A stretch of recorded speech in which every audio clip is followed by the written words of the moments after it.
Hello, everyone, and welcome to the Magenta Edge Digital Workshop Series. I'm Jewel Soloman, the head of Google for Startups in the US and managing partner of Collab Capital. This is workshop 7 of 8. Every Thursday for the past 2 months, we've been having workshops about different facets of the small business experience. And we're so excited to have you here for this workshop on navigating barriers to entrepreneurship. To see all the articles and stories on Magenta Edge, or to register for the last workshop coming up next week, make sure you visit tmobile.com/magentaedge. T-Mobile for Business will be live tweeting this entire workshop. So if you want to be a part of the conversation, make sure you tap that Twitter icon on your dashboard so that you can join in on the conversation. And make sure you use the hashtag MagentaEdge. All right, so all of that, we've paid our bills, gone through all the protocols. So again, I'm so excited to be with you guys today. Really quickly, I just want to go over what we're going to cover in this session, and let's just dive right into it. So again, this session is all about navigating systemic barriers to entrepreneurship. And today, I'm going to give you guys a brief introduction of me so you know who is talking to you for the next hour or so. We're going to talk about how you can anticipate and recognize barriers. We're going to discuss overcoming funding ecosystem barriers in particular.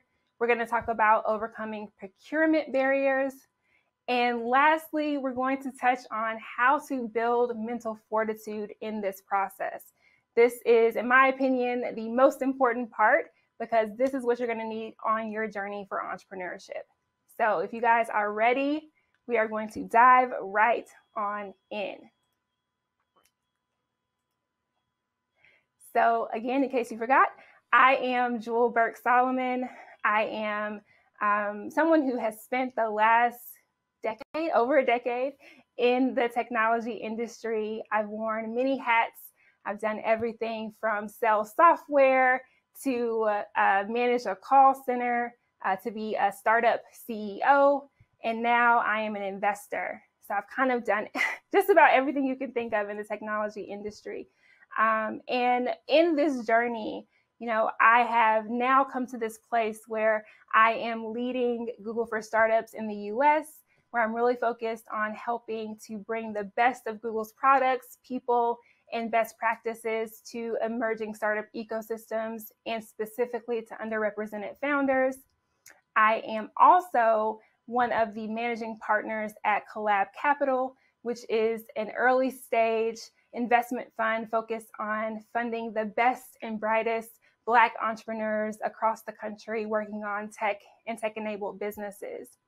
And, all of these things together is why I'm here today talking to you about navigating barriers. Because the truth is that over the last decade of my career, I've certainly come across many barriers.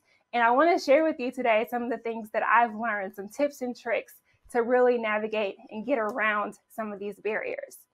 So let's dive into that. Want to give you a little bit also about my journey into investing in particular. So, and this will kind of give us a place to start for, why navigating barriers is so important. So, my experience as a startup founder is really why I am an investor today. I started my first business, PartPick, at the age of 23. I had an idea. I was working at the time in the industrial distribution industry of all places, and I saw that there was a big problem as it related to people being able to locate the products that they wanted to purchase from the company that I was working for. So kind of had this light bulb, Oprah calls it an aha moment, and thought, what if people could just take a picture of the part that they want to purchase and use that as the catalyst for their search. So I had that idea, and that idea would not let me rest. I became pretty much obsessed with solving that particular problem. And at the same time, I had a personal story which really kind of pushed me over the edge to go after that idea. My grandfather was in the middle of a harvest We have a family farm in Repton, Alabama, a very small town. And he could not find a part for his tractor. His tractor had broken down. He called me to try to locate a part for it, could not find it. And that to me was really like, okay, I have to go after this problem. I have to solve this problem because I don't want my Papa Bill or anyone else's grandfather, for that matter, to have to struggle with finding the parts that they may need for a project. So that was really the seed that was planted. I started to do a lot of research. I started to put together a team that could help me build. I was able to, with that team, build groundbreaking technology where you could just take a picture of a part and we tell you what it is and where you can buy it. We were able to get some incredible customers, and we did all of these things, kind of textbook of what you're supposed to do when you start a company. But we could still had a difficult time in raising funding. So ultimately, we were able to raise a little over $2 million, which might sound okay, it might sound good, but for the company that we were building and the space that we were in, that wasn't a lot of money. And the reality is that in this process and in that journey, I faced a lot of barriers. I'm talking about every way I turned, it felt like there was someone or something or some force that was trying to not allow me to get to the next step or the next goal. And so that experience really, which, as I look back on it and think about it, really had to do with things that I could not control. A lot of the conversations and difficult meetings that I had with investors or even with customers sometimes were really tied to the facts of my identity. A lot of times people could not wrap their mind around the fact that, at the time I was this 23-year-old or 24-year-old Black woman talking about computer vision technology in the industrial distribution space. That was kind of outlandish and crazy for people to understand or comprehend. And so I really kind of got to this point where I said, okay, if I ever get on the other side of this journey, I am going to make sure that the facts of someone's identity don't keep them from achieving the goals that they're trying to go after. And so I made a little vow to myself that if I ever made it on the other side of part pick of that journey, that I would become the investor that I wish I had. I would become that support system that I wish I had. So that's really what led me to investing, because I felt like, when I was on my journey, I didn't encounter enough people who looked like me and who would believe me, would believe that there was nothing about my identity that would keep me from being successful in the space that I was targeting. So that was really kind of the genesis for me to now be doing what I'm doing, focused on helping startups. And I'm fortunate that I had the opportunity to sell my business in 2016 to Amazon, and now be in a position where I can invest and give back to folks like yourselves, hopefully, that are building great businesses. So that is my backstory. That is why I'm here. And that is why I'm so excited to share more about how when you come into contact with barriers, you can easily, well, maybe not easily, but you can have the tools to navigate them. So the first thing is that you kind of have to anticipate that barriers are going to come. The reality is, if you are signed up to be an entrepreneur, you are going to face barriers. That is just the facts. Okay, so a lot of people say entrepreneurs are a little bit off. They signed up for a journey that's going to be a little bit difficult. So the sooner you understand that barriers will come, the better you will be equipped to overcome them. So just know that it's not anything that is off or not normal. It is completely normal that you will anticipate, that you will see barriers on your journey. One thing I want to acknowledge is that barriers exist, for reasons that are unfortunate. We live in a society, no matter where you're kind of joining from, it's likely that you have seen, you've witnessed, especially over the last year, the fact that we are still living in a world where there is racism. We are still living in a world where there is sexism. All the isms, ageism, there is a lot that is built into the society that we live in today. And that is unfortunate, but it is the truth. It is, they say it is what it is. And one thing that I think helps is recognition and acknowledgement of that fact. It's kind of like once you come to an understanding that that is the truth, then it's easier to grapple with it and to move forward from there. So, like I said, the reality is the barriers exist. They exist across the board in just about any industry that you find yourself in. You will notice that some of these systemic barriers are present. But today we're going to talk about two particular places where you might find these barriers, and we're going to talk about how can you overcome them in those places. So these places I think are top of mind for most entrepreneurs, and they are funding, ecosystem, so where you go to find money for your company. I'm sure that is probably very important to most people watching here. So we'll talk about funding bias and where does that come from, and why does it exist, and how do we get around it?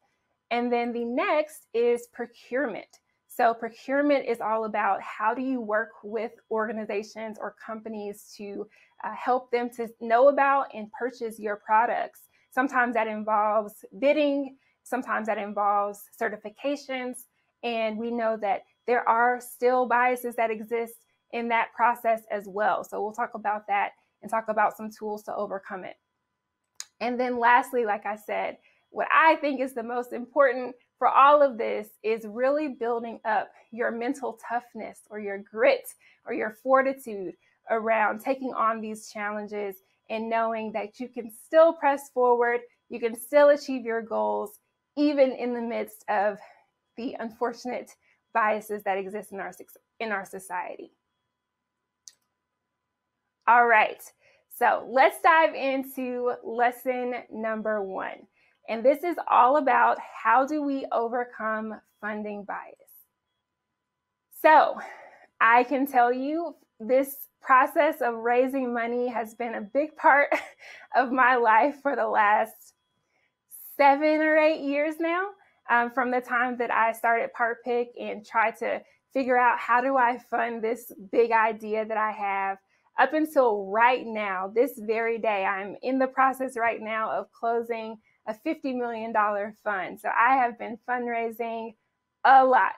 And I can share with you that through this journey of raising millions of dollars, I have certainly encountered barriers to get there. It's the first time around when I was raising money for PartPick, I had over 200 meetings and I only ended up with 20 investors. So that means that I had somewhere in the neighborhood of 180 people to say no.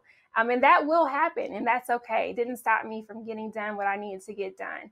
Similarly, with raising money for a fund, it's the same thing. I have to really talk to a lot of people just to get to the people that are going to believe in the vision and say yes. So I just mentioned this to say that it is inevitable when you enter into the process of fundraising that you will see barriers. You will see people who don't believe that you can do what you say you're going to do.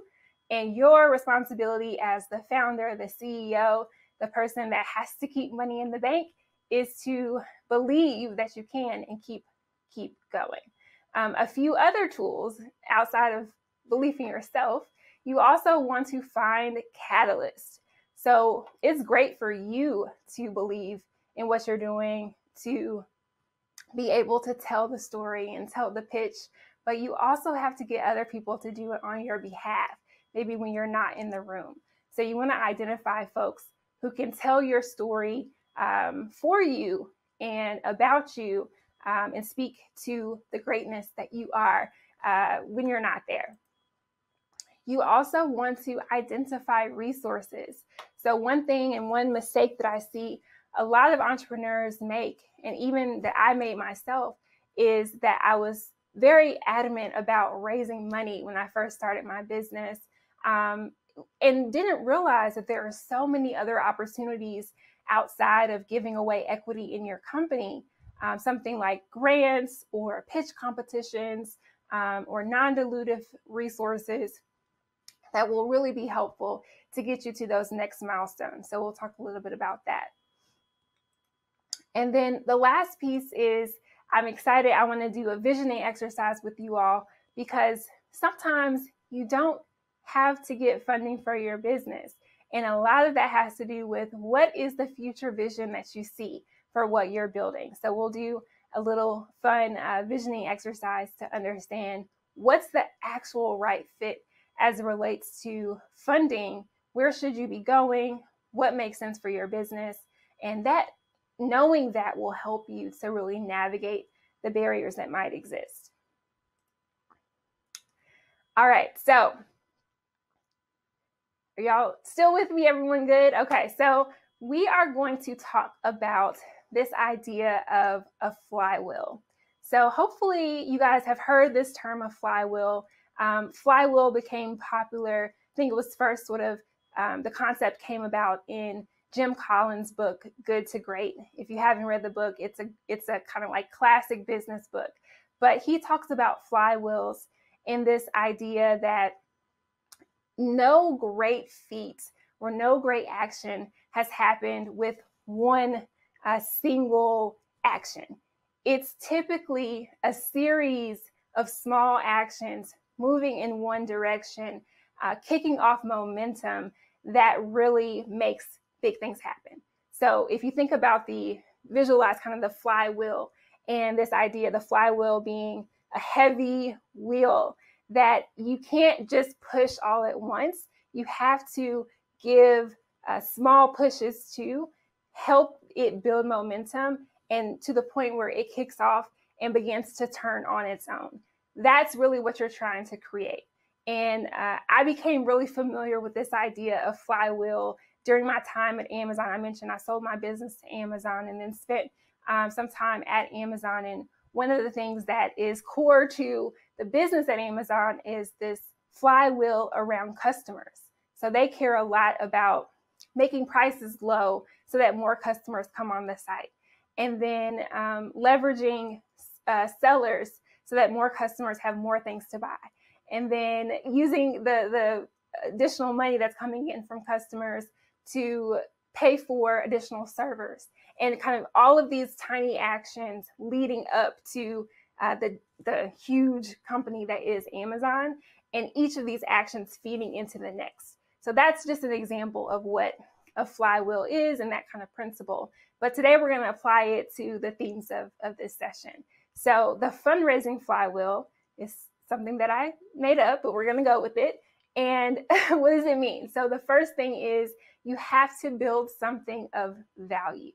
That is your job. Your first job as an entrepreneur is to really create something that people need, that people want, that people will pay for. That is something that you have to do as an entrepreneur. And that really kicks off this fundraising flywheel. When you have something that is of value, that you can demonstrate the value around, then it's a lot easier to get people excited about it and to do the next part of the flywheel, which is to activate evangelists. So this idea is you are just one person.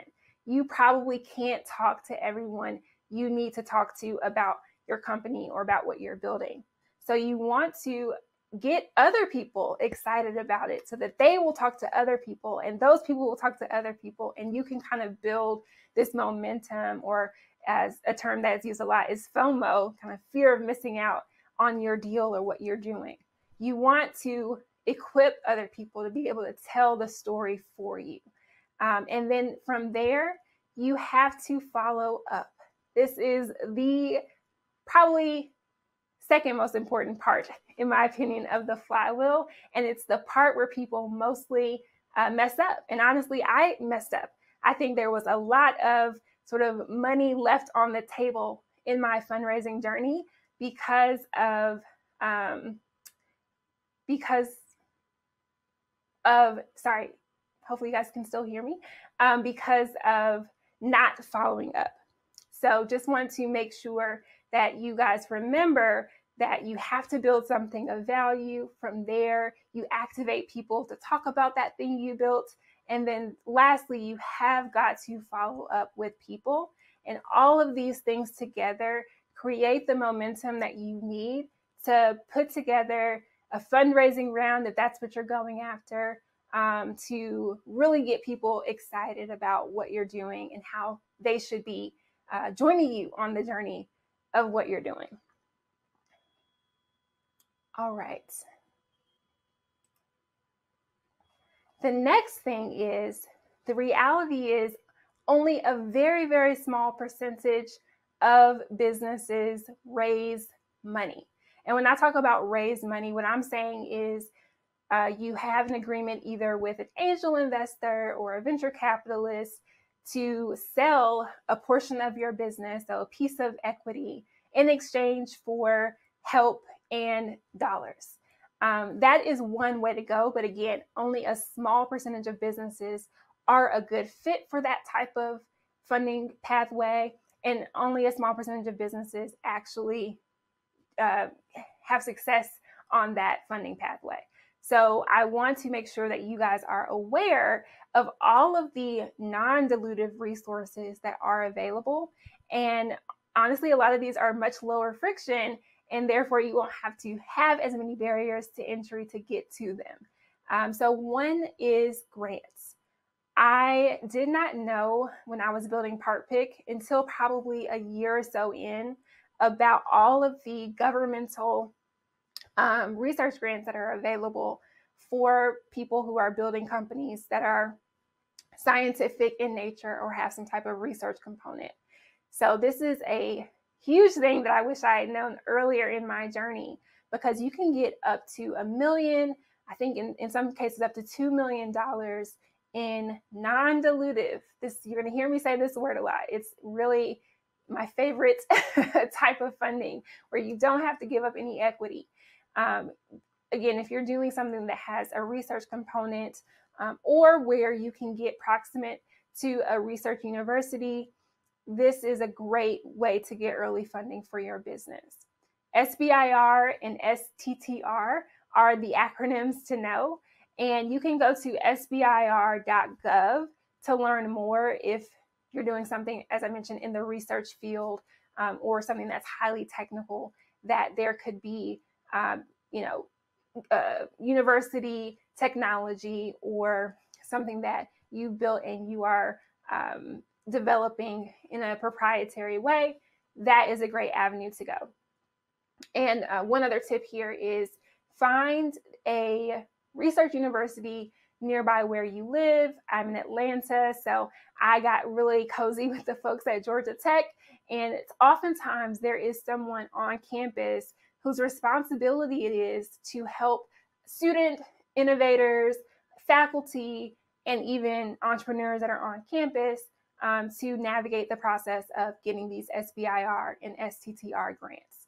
So definitely recommend getting close to the universities in your city, figuring out a lot of universities, they will have this research designation, and sometimes they will have a person whose complete job it is to help people understand how to go after these grants. So that's a great, great way to go if you want to get some early funding for your business, and if you want to have a route that isn't as opaque as sometimes funding can be, venture capital funding can be, for example.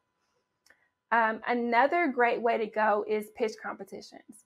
I will say there are a ton at this point of pitch competitions that you can potentially go after. Right now, they're all virtual, so you don't even have to travel anywhere. You just apply and work on your pitch and hopefully get some cash in the door.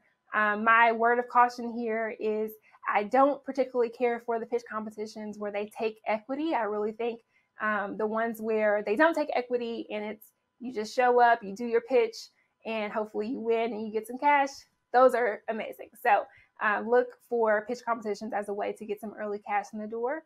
I was able to rack up over $200,000 via pitch competitions when I was building PartPick, and it was a really great way for me to move the business forward before I raise money for it.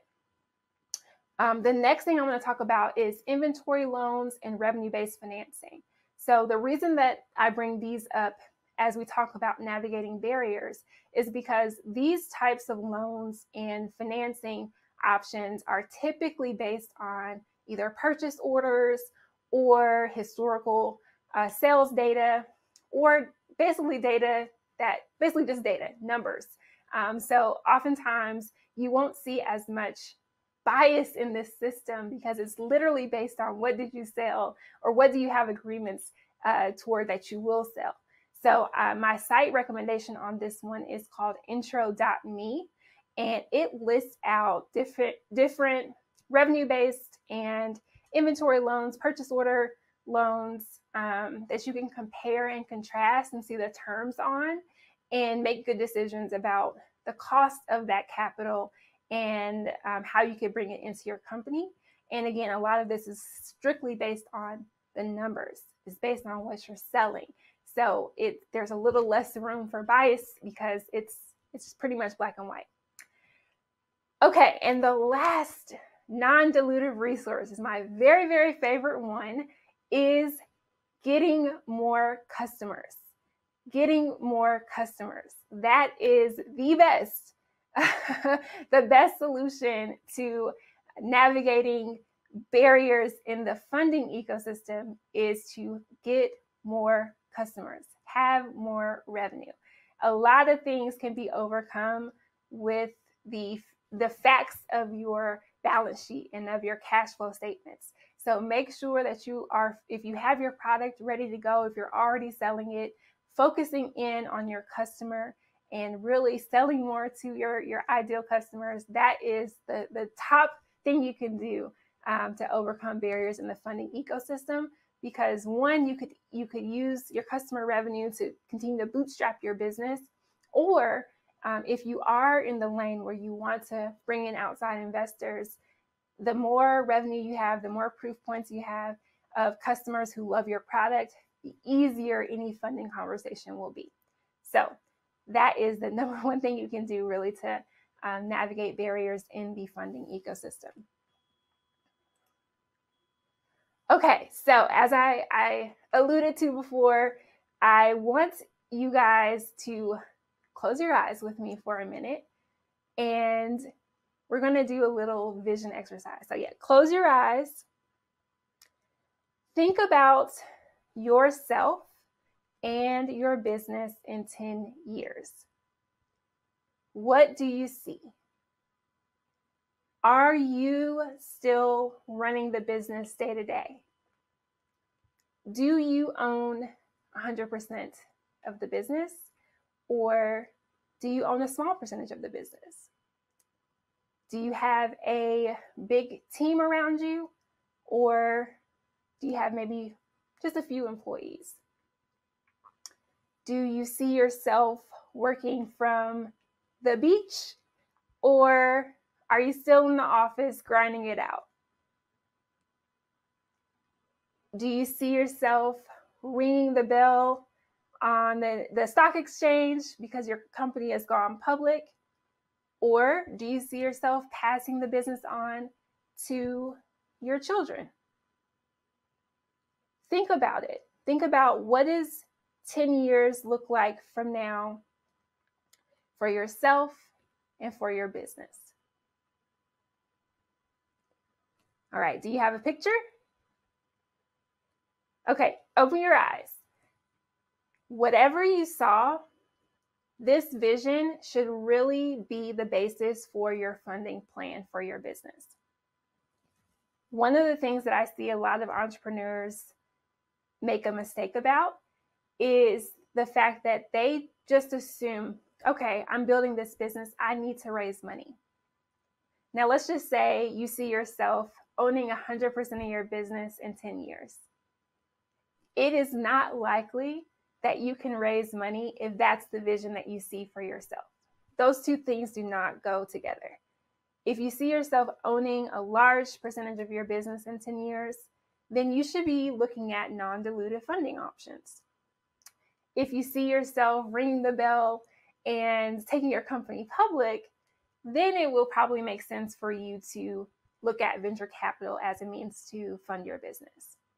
So you really just want to make sure that the vision you have, which is your vision, you get to decide as the entrepreneur how you want to grow and scale your business and ultimately what you want it to be.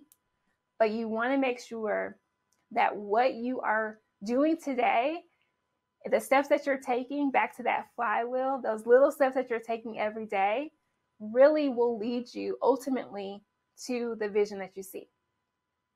Okay, so hopefully you thought about that, you answered some of those questions, and after this session, I really encourage you guys to map out, literally write down 5, 10 years from now, where do you see yourself? Where do you see your business? And work backwards from there. Again, if you see yourself, owning a majority of the business, passing it down in your family, you're going to make different decisions about how you fund the business. And the reason I bring this up as a avenue to navigate barriers is because if you don't see yourself having to raise money, then why push yourself through the barriers that will come if you go into that market? So it's really good to kind of know ahead of time, ultimately where you want to be as it relates to the business, and then work your way back from there to decide how you want to go about funding the business. All right, y'all, we have made it through lesson 1. Let's go on to lesson 2. We are going to talk now about navigating procurement. So the procurement process, just so we're all speaking the same language, is really just about how do you sell your product or your service into corporations or companies who may want to buy it. Procurement oftentimes involves buyers at companies. Sometimes there's a procurement officer that's designated at a given company. And so you are going to have to navigate the process of getting to know those people, understanding where they sit in a corporation, and again, recognizing that there can be some bias in this system, just as there's bias in any other system. And I'll just tell you that a lot of times the bias in the procurement industry comes from the reality that people enjoy or prefer to do business with people they know. And if you are new coming into an industry, you're just getting started, maybe you don't know that many people in the space that you're building in, it could be really challenging to sort of wedge your way into a system that's already pretty ironclad built out. And so this whole session is going to be about how do we inch our way in to a system that may be geared more so toward people who have long-standing knowledge or relationships in that space. So we'll talk about how do you perfect your pitch. That is the first step. Is you want to make sure that if you get an opportunity, if you get a meeting, you are ready to go with a great pitch that is undeniable and that will win you that business. You also want to know your audience. So you have to spend your time with people who can make buying decisions. You don't want to be spinning your wheels with folks who don't have the authority to actually say yes. So you want to know your audience and know what they care about. And then the last piece is certifications. So if you have a certification, sometimes it will be women-owned business, Black-owned business, disadvantaged business, minority-owned business. There's a lot of different certifications you can get. If you've done it before, you know it is not an easy process. It takes a long time. There are site visits. It's a lot. But the process is typically worth it because with that in your back pocket, you can have a different type of conversation with the organizations that you may want to be selling into. So we'll go into that as well. All right. So perfecting the pitch. This is so important, both with what we talked about before around funding and with selling into the organizations that you may want to have as your customers. So I'm going to run through pretty quickly a brief kind of outline of what you should be thinking about as you put together your pitch and as you practice your pitch. Number one, You have to find a way to connect. So especially if you're coming in fresh, maybe not knowing the people that you're going to be talking to, it's really important to find some type of common ground. One thing that I like to do before I do any pitch is do a little cyber stalking, see what I can find out about the person, see if there's anything that we might share in common. Think about, where did they grow up? What are their interests? Do they have kids? Like anything that you could potentially connect with, and use that as the end, as you're getting them warmed up. You're really trying to build that rapport. Once you've done that, don't want to let the small talk go on too long. Got things to do. Next, you want to get into why are you here? What is it that you do? Why are you the best person in the world that they should be listening to on this particular topic? And, why should they even care about what it is that you're trying to sell them? And in this time, you may be asking them some questions. You may be trying to understand their needs. So not to say that it's all you talking. Sometimes you'll need to ask questions to better kind of ascertain the next set of questions that you're going to be asking them. Probably the most critical part of the pitch, particularly when you talk about procurement, is the what's in it for me. And when I say me, I'm talking about in the seat of the buyer. Why is it that they should care? Why is it that they should listen? Why is it that they should take a next action? What is your product or service going to do to make their lives or their jobs easier? That's very important for you to pull out and put that up front in your pitch. Next, as you continue to talk to them, one of the big things that you will see in all major organizations or companies is change management. Status quo is easy. It's hard to change from whatever is going on today. So making it super clear why the change will be worth it is very, very important for you to do as you are trying to sell your product or service into a corporation. And then the last and probably, again, most important piece here is ask for the business. I see so many people, they have, a great pitch from the perspective of telling all about the solution and why the buyer should care and all of the right things. And then they just end the meeting and they go and they never hear back and they wonder why. And it's because they never asked for the business. So you have to end every pitch with a very clear next step. So even if maybe you don't want to sell it too hard and you don't want to push, you should at the very least, be clear on when the next conversation is going to happen. You want to make your intentions clear so that it's easier for them to take a next step or next action. All right, so if you hear nothing else from this, make sure when you pitch, you ask for the business. Okay, so here we are with this flywheel again. As you can tell, I like this concept.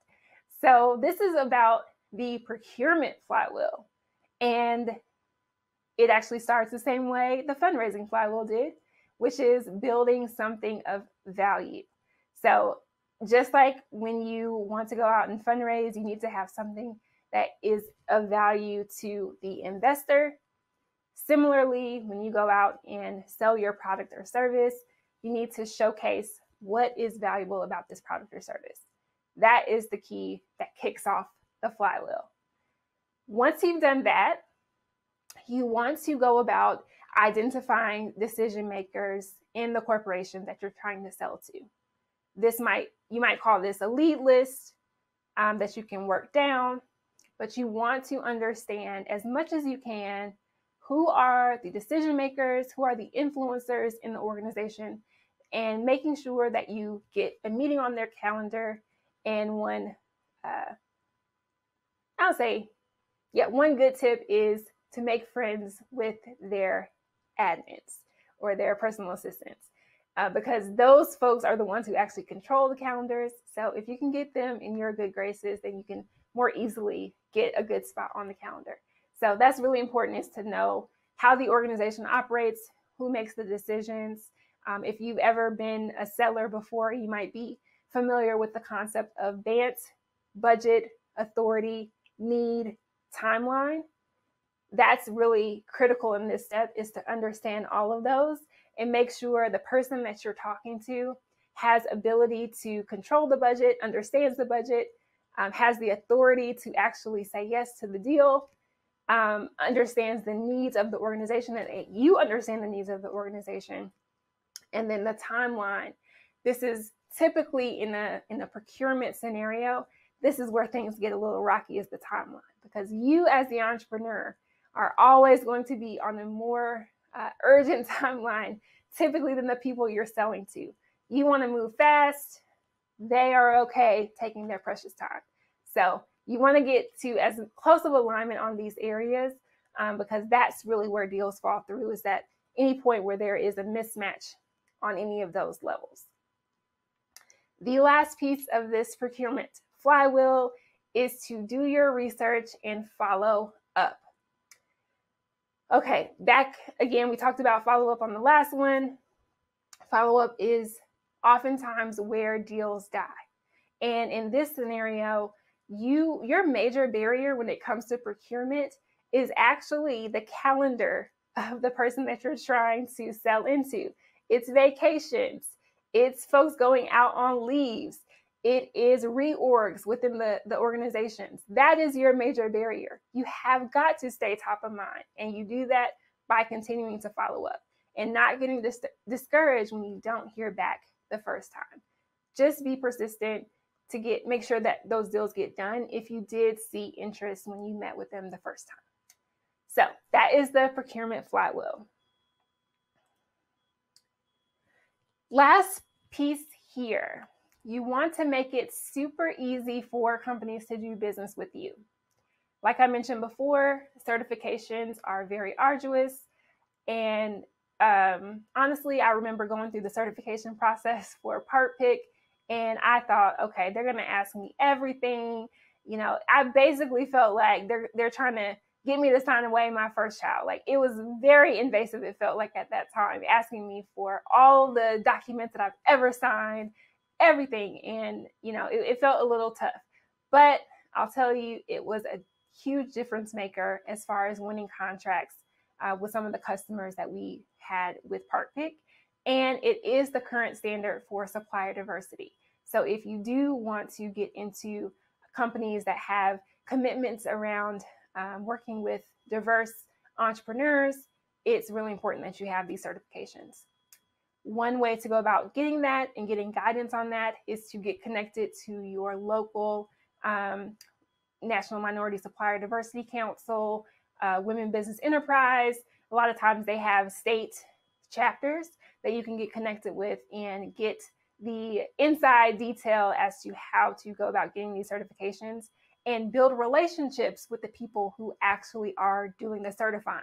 So that, again, is helpful as you kind of navigate the barriers around procurement. And then lastly, you want to develop case studies. So as you win customers, it goes back to having other people do the talking for you. You want to have folks that can say, I've worked with Jewel and I think her product is amazing. It's helped us in this way. It contributed to our bottom line in this way. That is even more compelling than you saying it yourself. And oftentimes companies don't want to be the first. They want to see who else has used your product or service. So the more you can develop case studies, the easier it will be to navigate those barriers in the procurement process. This is the last part of the session today, and it is about building mental fortitude. Like I said, I think this is the most important part of the journey as an entrepreneur. It's been written that grit or mental toughness is more important to the success of an entrepreneur than even intelligence. So building up your mind, letting yourself know that you can make it even through the obstacles, even through the barriers, is so, so critical. So of course, we have another cycle to help you remember how to do this. The first thing I want to tell you about is mastering your mind. I'm going to pause on this one because it is so important. And let me tell you, I'm speaking about this from experience. You have got to speak life, speak great things. Be so much in your own corner and really believe that the goals that you have, the vision that you set, all of these things are achievable. You have got to believe it yourself before you can convince anyone else that it's true. So make sure that you spend time on doing that. It doesn't just happen overnight. It's something that you have to continually tell yourself. You are great. You have been given this vision for whatever it is that you're pursuing. You have to continue to feed yourself positivity around these things and talk to yourself, speak to yourself about what it is that you're trying to do and how you're going to get there. You know, the reality is that entrepreneurship is tough. It's really hard. So you have to build your mind up to take on the challenges that are going to come your way. Now, once you've done that, and like I said, that's an ongoing thing. So think about the many steps you can take along the way to get to the point where you have this strong armor that you are equipped with so that when you see those barriers, it doesn't knock you off your game. Once you've done that, then you have to find your cheerleaders. So surround yourself with people, or even if it's just one person who you know you can go to on the days where you're letting that doubt seep in, or you need a little pick-me-up. Who is it in your world that can really provide that for you? You know, in my world, when I was building Part Pick, it was my mom. If I had something going wrong, or if I needed something, she was able to get in my ear and say, "You got this. You are brilliant. You can do this." And that was so important for me to make it through all of the barriers and obstacles that I did face. And then the last thing is you have to celebrate your wins. It is so hard to build a business. So when you get something done, give yourself a pat on the back. Make it so that you are excited about what you're doing.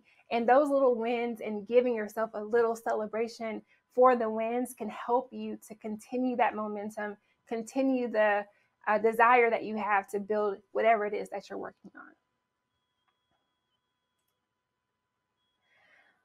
All right, so we are here coming to the end of the session. I want to remind you guys, if you haven't done so already, go ahead and put some questions in the chat. I know we're coming up on time, but just to wrap things up, my final word to you is that yes, there are barriers, but you can certainly overcome them if you maintain your determination and keep speaking life into whatever it is that you're doing. You know, the barriers exist, and I hope, and we all hope, that the system will change over time. But until then, we all have to stay focused on our goals and not let the realities of the world that we live in get us down or knock us off what we're doing. So anticipate, you know that the barriers are going to come, know that they're going to come, and move past them anyway. Do not let them distract you. Navigate. I've given you guys some tools: finding champions, perfecting your pitch, building good relationships to sell your product, and move right through and around those barriers. Overcome. Use all these tools at your disposal to conquer those barriers. Tell them to kick rocks, keep it moving, and really just continue what you are doing. And lastly, never stop building. You have something great inside you. Keep on going, keep iterating, keep learning, and make it happen. Make it all happen. All right, so thank you guys so much for sticking with me through the last hour. It's been amazing to talk to you guys. Of course, again, please keep the conversation going on T-Mobile for Business. Don't forget to join us for next week's webinar as well. And we're just so excited to have spent this time with you. Thank you guys.